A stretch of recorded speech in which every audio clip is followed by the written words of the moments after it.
하나님의 말씀 오늘 사도행전 19장 보겠는데요, 오늘 사도행전 19장을 보면서 질문에 대한 생각을 좀 해봅니다.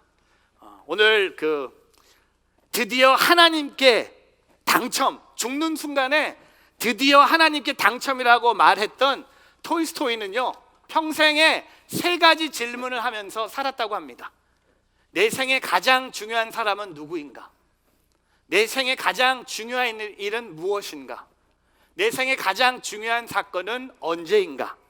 내 인생에 가장 중요한 사람, 가장 중요한 일, 가장 중요한 시간, 우리에게 참으로 많은 생각을 하게 하는 톨스토이의 3가지 질문입니다.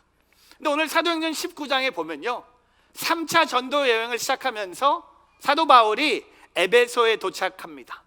에베소에 도착하면서 사도 바울은 에베소에 있는 제자 12명을 만나게 됩니다. 처음 만난 제자들에게 사도 바울이 했던 것은 질문, 또 질문, 또 질문하는 것을 보게 됩니다. 저는 오늘 이 사도 바울이 12명의 에베소 제자들에게 질문한 내용들을 보면서 말씀의 이런 주제를 잡아봤습니다. 하나님께서는 우리를 예수님의 제자로 삼고 성령의 능력을 부어 주셔서 세상을 변화시킨다는 겁니다. 오늘 성도들에게 묻는 3가지 질문이 있고, 오늘 제자들에게 사도 바울이 질문한 것처럼 오늘 저와 여러분은 우리가 주님의 제자라면, 성도라면, 교인이라면 이 동일한 3가지 질문을 듣고 어떻게 대답할지 함께 나누는 시간들 되기를 축복합니다. 첫 번째 질문은 제자입니까? Are you his disciple? 주님의 제자입니까? 진짜 제자입니까? 그냥 제자인 척하는 것이 아니라, 시간이 나서 주일날 아침에 주님의 제자인 것처럼 행동하는 것이 아니라 참된 제자입니까? 오늘 말씀에 사도행전 19장 1절을 한번 읽어보겠습니다. 같이 한번 읽어보겠습니다. 같이 있습니다. 바울은 아볼로가 고린도에 있는 동안 바울은 윗지방을 거쳐서 에베소에 도착했습니다. 거기서 그는 몇몇 제자들을 만났습니다. 오늘 지도를 준비해봤는데요, 이 지도는 사도 바울의 3차 전도 여행을 화살표로 기록하고 있습니다. 안디옥에서 항상 출발하죠. 왜냐하면 안디옥 교회에서 파송받았어요. 우리 교회 모든 선교팀이 뉴저지에서 출발하는 것처럼 사도 바울은 1차, 2차, 3차 전도여행의 시작과 끝은 항상 안디옥이었습니다. 그는 오늘 3차 전도여행을 안디옥에서 시작하면서 첫 번째 에베소에 도착하게 됩니다. 그리고 나서 계속 이 마지막 전도여행을 하게 되는데, 에베소에 도착해서 사도 바울이 거기서 몇몇 제자들을 만났다고 성경은 말하고 있습니다. 근데 자신들을 제자라고 불렀어요. 바울은 그들이 제자인 것을 좀 더 알기 위해서 질문합니다. 오늘 2절부터 5절을 보면서 바울이 그들을 만나면서 질문합니다. 2절 말씀에 보면요, 바울이 그들에게 여러분을 믿을 때 성령을 받았습니까? 라고 물었습니다. 성령을 받았냐고 질문합니다. 제자라고 당신들이 부르고 다니는데 여러분이 예수 그리스도를 믿을 때 성령을 받았습니까? 라고 묻습니다. Did you receive the Holy Spirit when you believe? 예수님을 믿을 때 성령을 받았습니까? 라고 물었어요. 그 질문의 답이 우리가 예상할 수 없는 답이었습니다. 뭐라고 합니까? 아니요. 그게 뭡니까? 아니요, 우리는 성령이 있다는 사실도 듣지 못했습니다. No예요. 솔직하게 고백했어요. 예수를 믿을 때 성령을 받지 않았다는 거예요. 아니, 성령이 있다는 사실도 듣지 못했다는 겁니다. 그러니까 또 질문해요. 여러분, 너무 답이 너무 엉뚱한 답이 오니까 또 질문합니다. 3절 보세요. 뭐라고 질문합니까? 그래서 바울이 물었습니다.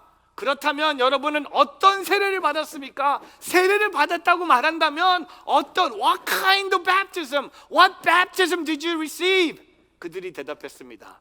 요한의 세례입니다. 요한의 세례.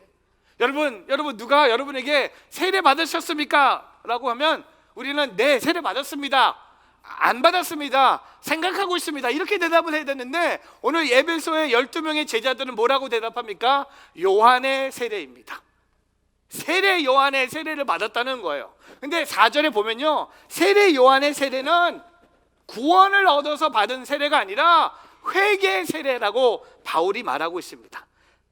요한의 세례는 회개의 세례입니다. 그는 백성들에게 자기 뒤에 오실 분을 믿으라고 했는데 그분이 바로 예수입니다.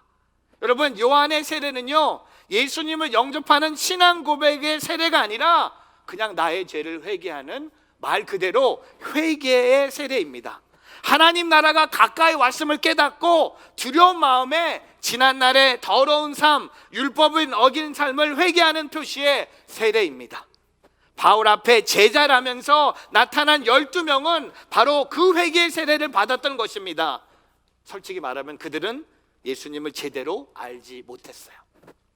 여러분, 예수님을 구원자로 알지도 못하고 예수님을 진실되게 영접하지도 않았고 성령을 경험하지 못한 사람들이 스스로 제자라고 생각했다는 겁니다. 얼마나 안타까운 착각입니까? 여러분, 근데 이 착각이 교회 안에도 있어요.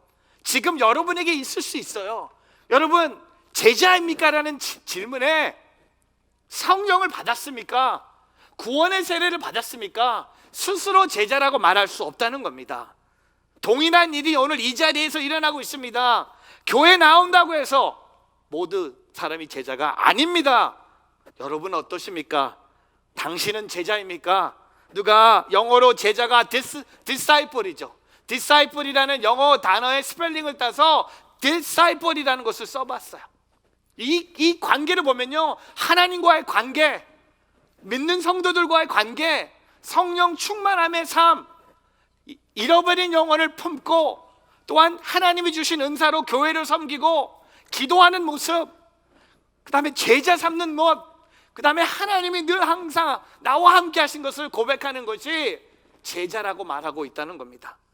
또한 예수님도 말씀하셨어요. 요한복음 8장 31절과 32절에 예수께서 자기를 믿게 된 유대 사람들에게 말씀하셨습니다. 만일 너희가 내 말대로 산다면 너희는 참으로 내 제자들이다. 참된 제자의 모습은 뭡니까? 예수님의 말씀대로 산다면. 그럼 우리가 예수님의 말씀대로 살지 않으면 우리는 가짜 제자라는 거죠. 참된 제자는 예수님의 말씀대로 사는 거야. 예수님이 말씀하신 대로 따라가는 거예요. 그게 참된 제자의 모습. 또한 요한복음 15장 8절에 너희가 열매를 많이 맺으면 내 제자가 되고 이것으로 아버지께 영광을 받으실 것이다. 여러분, 열매를 맺는 겁니다. 그 열매는요, 돈이 들어가지 않아요. 제자하고 돈은 아무 상관이 없는 거예요. 오래 사는 것도 아무 상관이 없는 거야. 열매, 영적인 열매입니다. 성령의 열매입니다. 사랑, 기쁨, 희락, 평강, 이런 것들, 절제. 우리가 열매를 맺으면 우리가 주님의 제자라는 겁니다. 우리 기독교의 작가 중에 제일 유명한 C.S. 루이스가 이런 말을 합니다. 교회는 많으나 성도는 없고 성도는 덜어 있으나 제자는 없다. 여러분은 교인입니까? 성도입니까? 제자입니까? 디트리크 반하퍼 독일 루트런 교회 목사는 제자도가 없는 기독교는 그리스도가 없는 기독교와 마찬가지이다. 제자, 참된 제자. 여러분이 오늘 질문하세요. 나는 제자인가? 나는 주님의 참된 제자답게 지금 살고 있는가? 아니면 그냥 오늘 에베소에서 만난 12명의 스스로 본인들을 제자라고 부르면서 성령도 받지 않았고 구원의 세례를 받지 않는 사람들은 말로만 제자입니다. 저와 여러분은 말하지 않고 우리의 삶으로, 우리의 신앙으로 내가 주님의 제자인 것을 드러내고 보여줄 수 있는 오늘 저와 여러분의 삶이 되기를 주님의 이름으로 축복합니다. 두 번째 질문은 뭡니까? 성령 충만한 제자입니까? 그 다음 단계 조금 올려볼게요. 조금 스케일을 좀 올려볼게요. 그냥 제자가 아니라 이제 성령 충만한 제자를 얘기합니다. 오늘 말씀의 6절과 7절 말씀 같이 한번 보겠습니다. 같이 있습니다. 바울이 그들에게 손을 얹자 성령이 그들에게 내려 그들이 방언으로 말하며 예언하게 됐습니다. 그들은 모두 12사람 정도였습니다. 여러분 6절을 보니까요, 바울이 안수했어요. 그들에게 손을 얹자 그 12명에게 처음으로 성령 받지 않았다고 했어요? 성령에 대해서 들어본 적이 없다고 한 사람들이 바로 6절에 바울이 안수하자, 손을 얹고 기도하자 성령이 그들에게 내려와 그들이 방언으로 말하며 예언하게 됐다는 겁니다.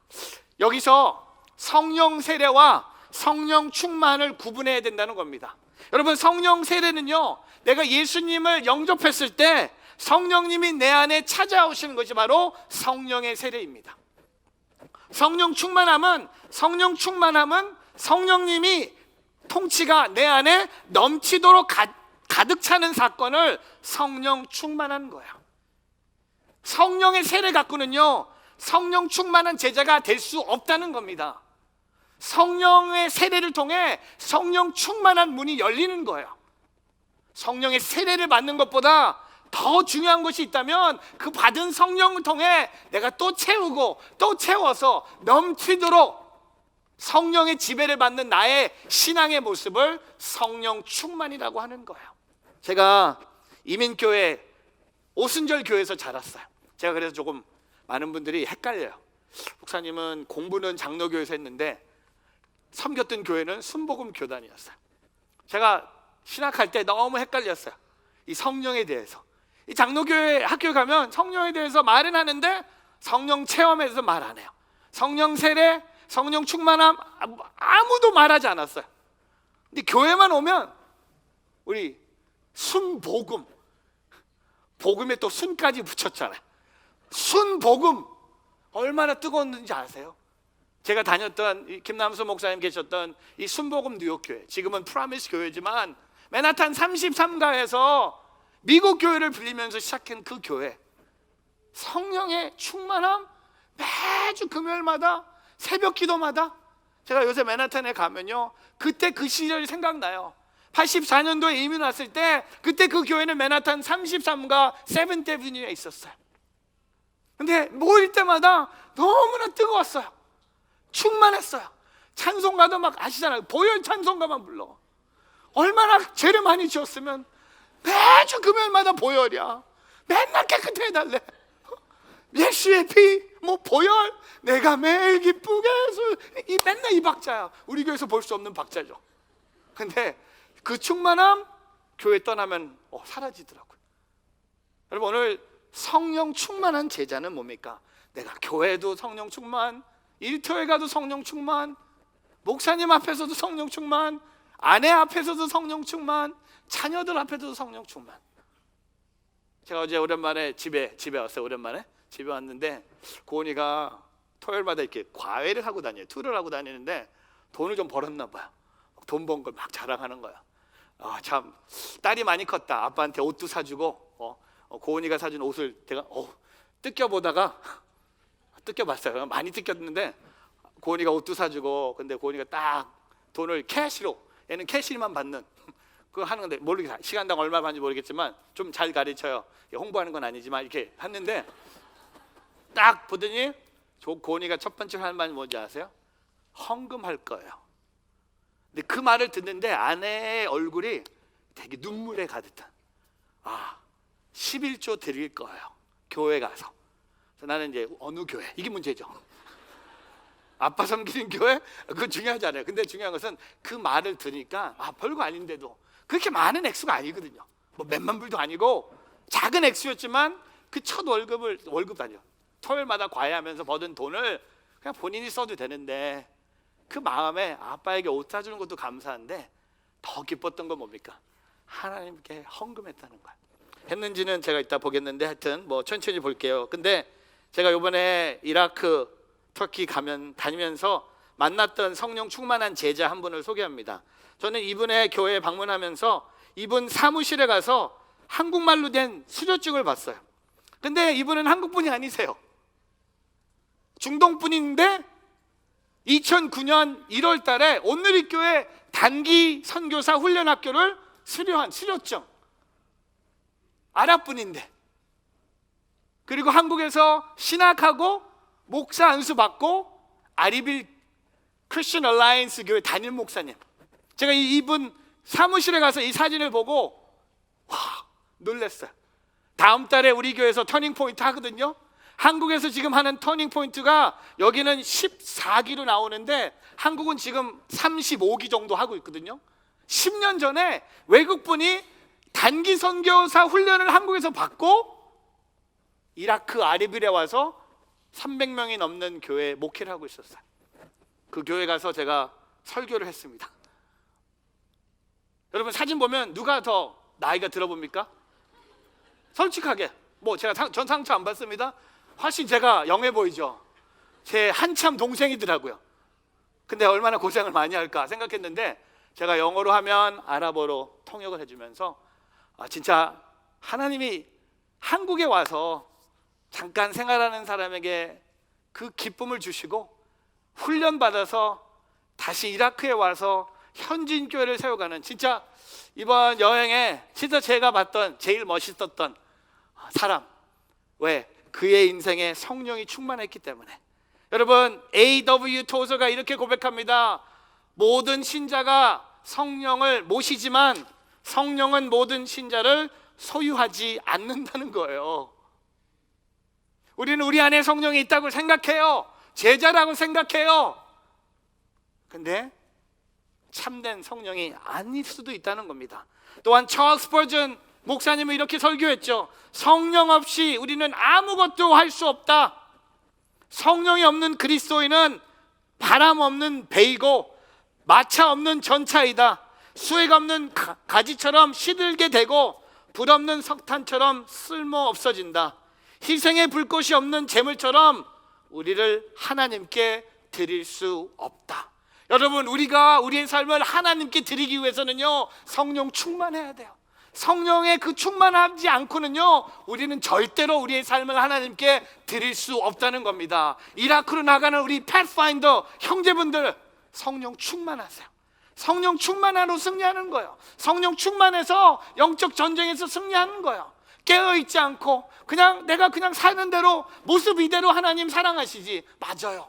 하지만 성령 충만한 것이 참된 제자의 모습이라는 겁니다. 그래서 교인은 많고 성도도 많은데 참된 제자가 없다는 건 뭡니까? 우리는 성령 충만함을 바라봐야 돼요. 성령 충만한 우리 뉴저지 온누리교회 성도님들 되기를 주님의 이름으로 축복합니다.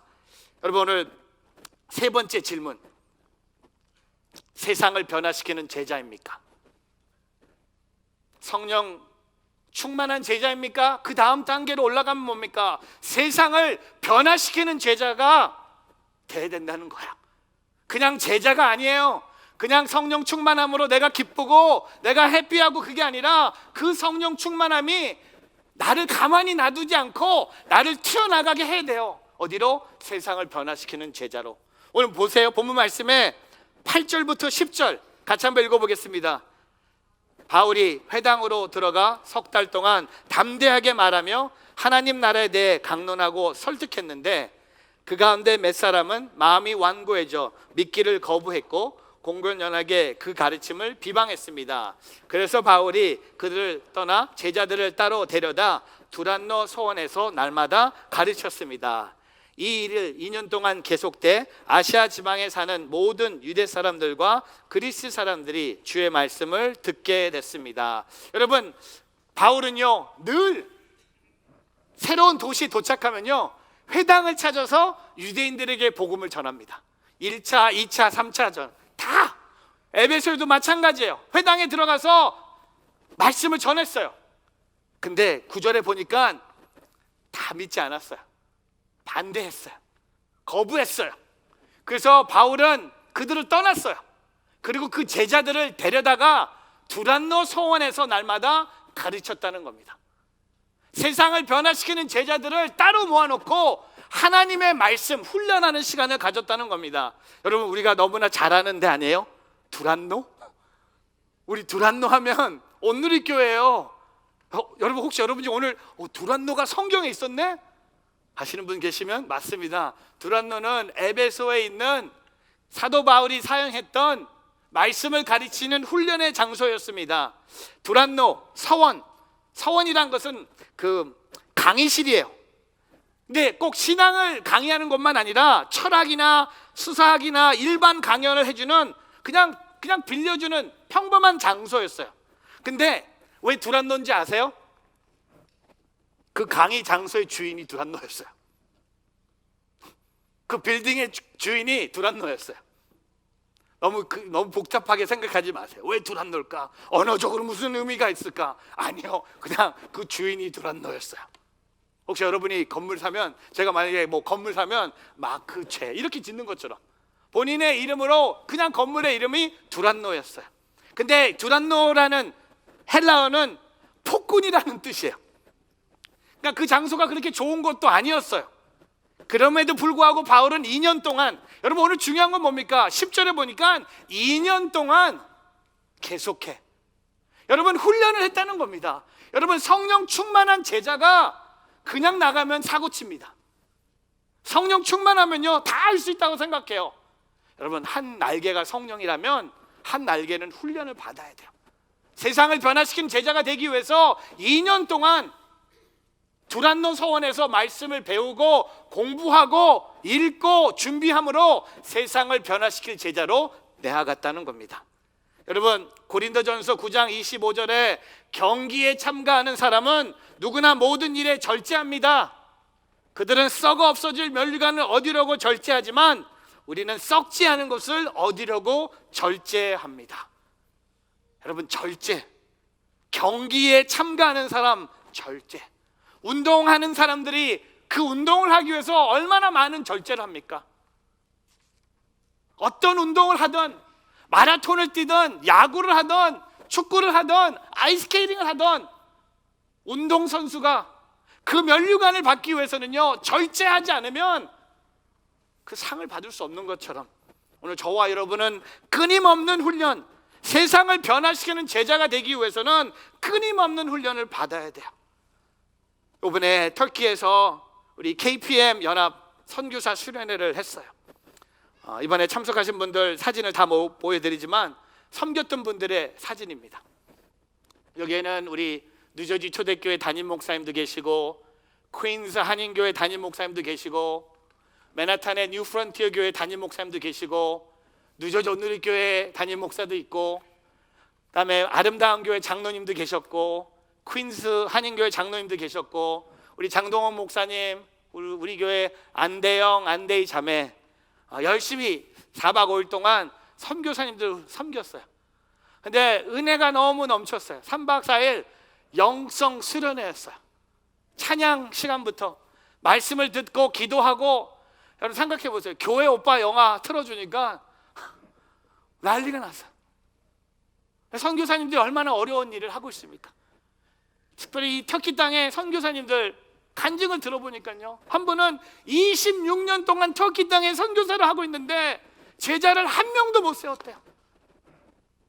26년 동안 거기 가서 복음 전하고 교수로 가서 가르치는데 지금까지 한 영혼도 구원하지 못했대요.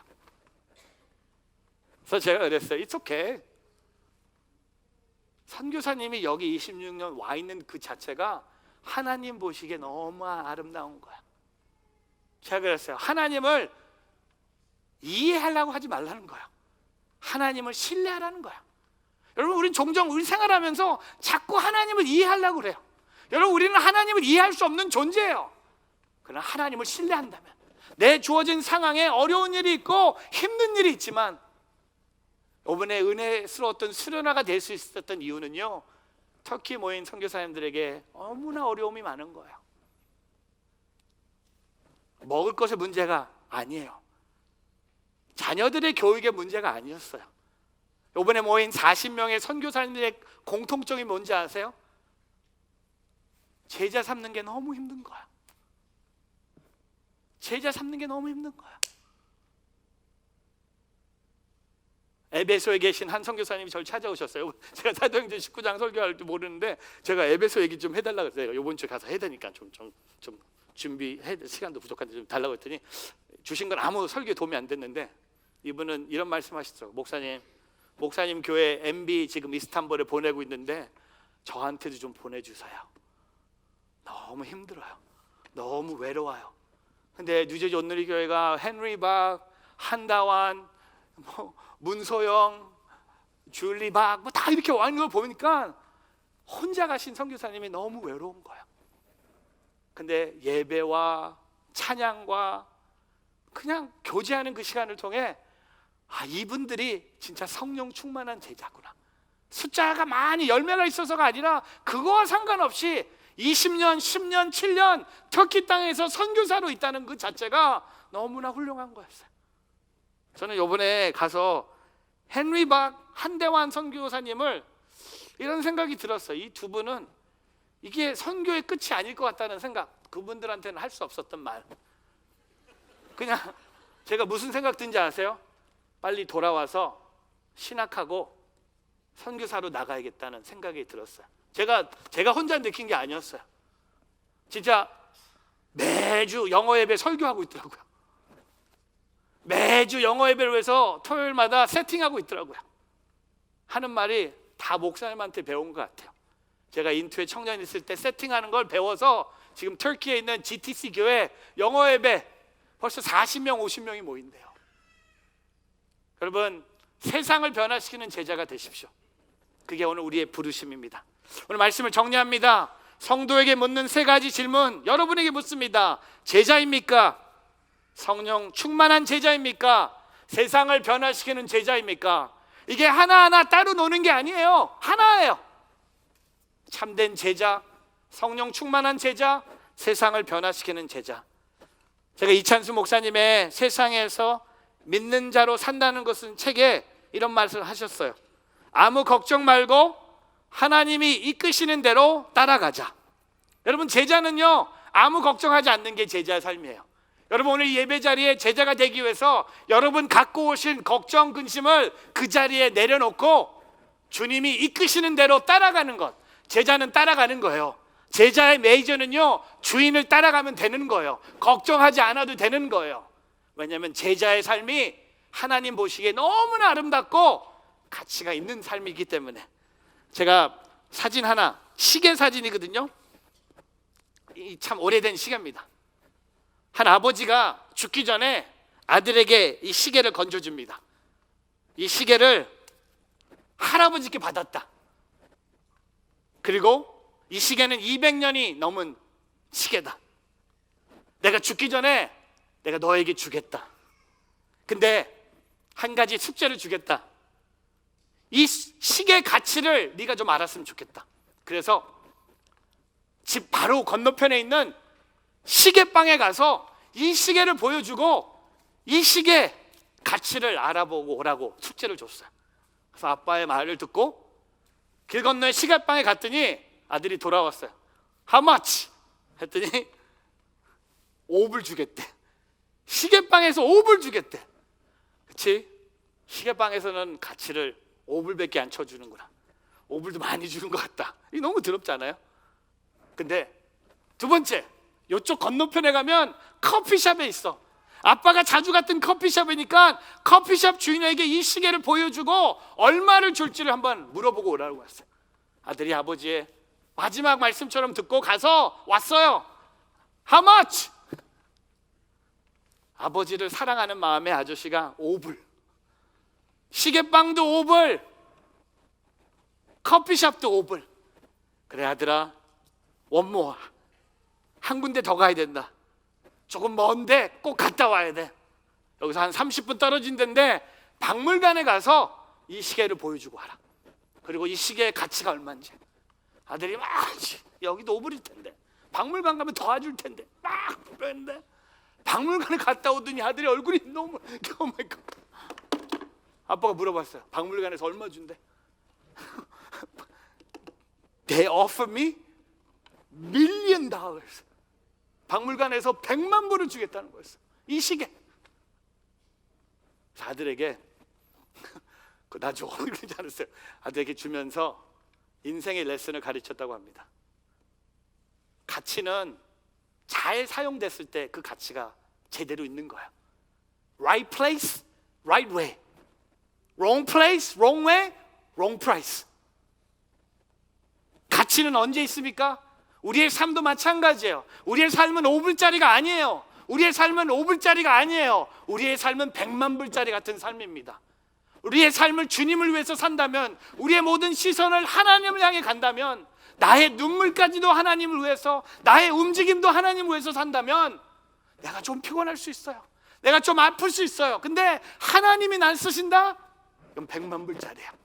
여러분, 이 시계가 100만 불짜리처럼 보입니까? 저에겐 보여요. 여러분에게 그 보일 수 있는 제자의 삶을 살아가는 오늘 저와 여러분이 되기를 주님의 이름으로 축복합니다. 기도하겠습니다.